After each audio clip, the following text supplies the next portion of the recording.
Football মাঠের বাইরে আবারও আলোচনায় কিলিয়ান এমবাপ্পে। এবার তার পারফরম্যান্স নয়, বরং ব্যক্তিগত জীবন নিয়েই শুরু হয়েছে নতুন গুঞ্জন। প্যারিসের রাস্তায় স্প্যানিশ অভিনেত্রী এস্তার এক্সপোসিতোর সঙ্গে দেখা গেছে ফ্রান্সের এই তারকাকে। একটি ভিডিওতে দেখা যায় হলুদ শার্ট পরা এমবাপ্পে নিরাপত্তা কর্মীদের সঙ্গে প্যারিসের অভিজাত অ্যাভিনিউ মন্টেইন এলাকায় ঘুরছেন। সেখানে দুজনকে বিলাসবহুল ব্র্যান্ডের দোকানে প্রবেশ করতে দেখা যায়। পরে একসঙ্গে ডিনারেও যাওয়ার খবর ছড়িয়ে পড়ে।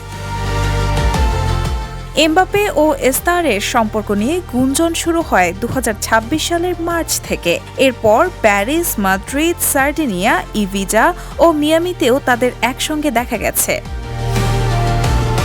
যদিও দুজনের কেউই এখনো সম্পর্কের বিষয়টি আনুষ্ঠানিকভাবে স্বীকার করেননি, তবে বারবার একসঙ্গে দেখা যাওয়ায় ভক্তদের মাঝে তৈরি হয়েছে নানান আলোচনা। Raihana moon, the news.